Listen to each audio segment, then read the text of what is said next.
Talk about NXT. Was it good? Was it bad?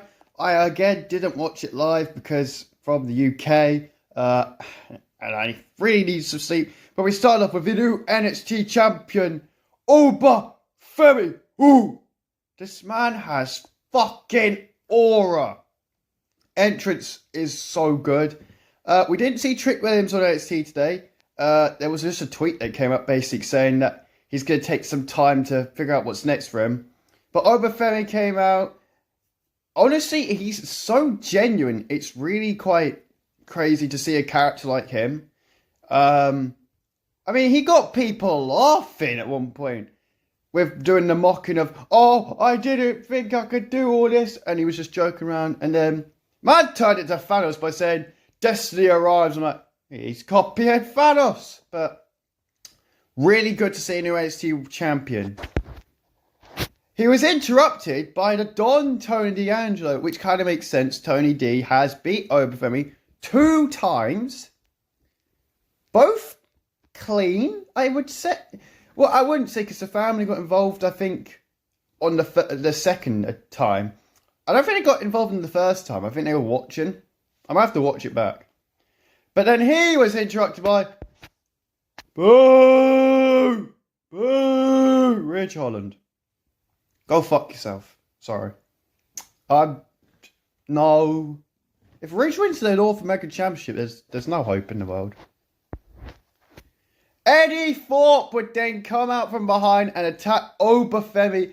I'm digging the Eddie Thorpe gimmick. I'm sorry. I know some people don't like it, but I like it. I think it's great. And I kind of wanted Eddie to win last week. And I know now he's not going to be Oba one-on-one. But I'm still enjoying the Eddie Thorpe small push. He held up the title, and then I believe it's next week Eddie Thorpe will face Obafemi for the NXT Championship, or it's at Vengeance Day. I can't quite remember. But we're going to see this match. Shotzi beats Stephanie Vaquer. Yeah. Fallon Henley and JC Jane got involved. But Stephanie won a number 1 contendership match last week. Just let that sink in for a second. Shotzi pinned Fallon last week.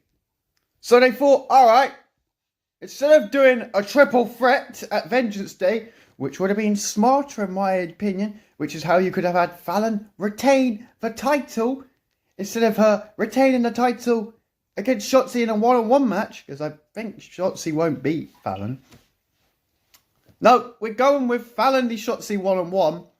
And Stephanie just got pinned. Stephanie got pinned by Shotzi. Let that sink in. Stephanie Vaquer is miles clear of Shotzi in Blackheart. I'm sorry for the Shotzi fans, okay? But Stephanie Vaquer is up here. Shotzi is down here. I don't think Shotzi's a bad wrestler, but Stephanie won a number 1 contendership match. What's the point of that? Why? Just do a triple threat. There's a simple option here. Triple threat match. But no, one-on-one. Okay. Ethan Page continues to kill people weekly on NXT. This week it was Dante Chen with a cameo from Javon Evans, who got clocked in the jaw and he was bleeding again. Someone deal with Ethan. Arrest that man. He's gonna injure the entire NXT roster. That, Tony Khan, is what a danger to the locker room is. Ethan Page. I want to see Page v Punk, by the way. Shout out to that. Lash Legend and Jakara Jackson beat Alba Fire and Isla Dawn in a very entertaining Women's Tag Team No. 1 contendership match. Now, just to clarify, they are the number 1 contenders. We're not going to have Shotzi Blackheart go and pin Bianca Belair and Naomi this week on SmackDown and get a shot at the Tag Team Championships, are we? Just checking. Number 1 contenders, it says there. Just like Stephanie was number 1 contender for the NXT Women's North American Championship. Just checking here. Okay, we're on the same page. No one take it away from them. These two could even beat Bianca and Naomi. Cora Jade beats Kalani Jordan. Yay. She's getting better in the ring. I guess. I don't think she's that good still, but hey, improvement.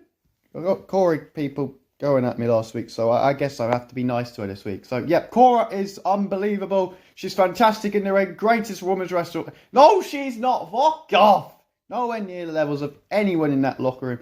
And Kalani is way better than Cora. We had Roxanne Perez troll us again. By the way, move her up to the main roster. She didn't have to be on this NXT episode. She could have gone up to the Rumble. She might still do the Rumble, but I don't know yet.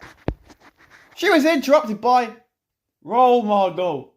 That theme sucks. It sucks. She was interrupted by Bayley, though. This was cool. I enjoyed this little interaction between Bayley and Roxanne. And then it turns out we're going to get Bayley versus Roxanne. I believe that's next week. Which is crazy.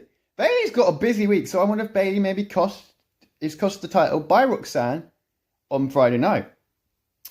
And that's how you put Roxanne on the main roster starting. I would personally put Roxanne, by the way, on Raw. Because Raw doesn't have enough heels for the female division.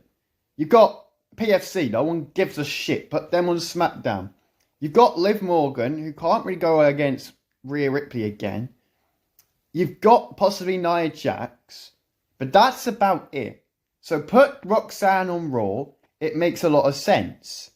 If you have to bring up bitchy Cora Jade, maybe bring up Cora Jade. I don't care.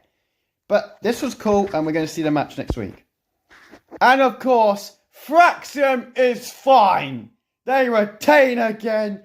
We might see a DIY versus Fraxium match in the future.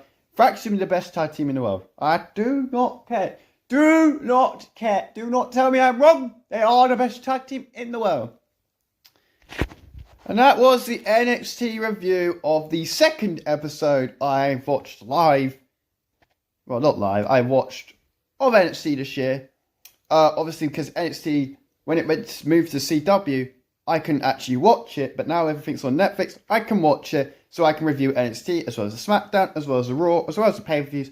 Saturday Night Main Event, I don't know if I'm going to be able to watch it because there's been no confirmation yet if it's going to be on the YouTube in the UK or if Netflix are going to get it. I assume we're going to find out something about that maybe this weekend because I remember last time we found out on the weekend before the show. I would kind of like it to be on the show on Netflix because I want to see Main Event Jey Uso versus Gunther. Everything else on there as well. Braun Breaker, Sheamus would be cool. But yeah, NXT review, it's a 7 out of 10. I don't think Shotzi should be number one contender for Fallon's title. It should still be Stephanie Vaquer. Fraxium winning is good. Roxanne and Bayley's interaction was fun. The opening segment over Femi, he's a GOAT. He's honestly the best NXT champion already. Rich Holland, get off my TV screen, please. Cora Jade beating Kalani Jordan. I have questions for that. There was also stuff in the backstage. Zarya. Tony D was fighting Ridge Holland backstage again. Cool. Sean Spears was doing stuff again with Izzy Damon. I forgot the fucking female girl, whatever her name was in Tony D's family, but it was an alright show. And I'll see you for the next episode of SmackDown.